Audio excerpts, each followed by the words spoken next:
नमस्कार, मी पंजाब डक. आज आहे 21 सप्टेंबर 2023. मी सर्व शेतकऱ्यांना, महाराष्ट्रातल्या सगळ्या शतकऱ्यांना म्हणलं होतं की 21 तारखेपासून पाऊस सुरू होणार आहे. खरं तर कालच राज्यामध्ये पाऊस सुरू झाला आणि परत मग हे सांगण्यासाठी कशामुळे फोन आपला मेसेज केला, कारण की 21 सप्टेंबरच्या आत तुम्ही तुमचं सोयाबीन काढून घ्या.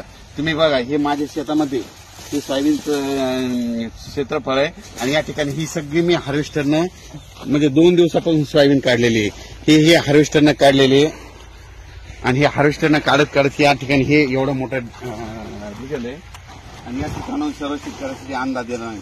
सर्व शेतकऱ्याला सांगितलं की शेतकऱ्यांनो, तुम्ही काय करा, आज पण दुपारपर्यंत तुम्ही तुमचं सोयाबीन असेल ना झाकून ठेवा, कारण की आज दुपारनंतर पाऊस येणार आहे.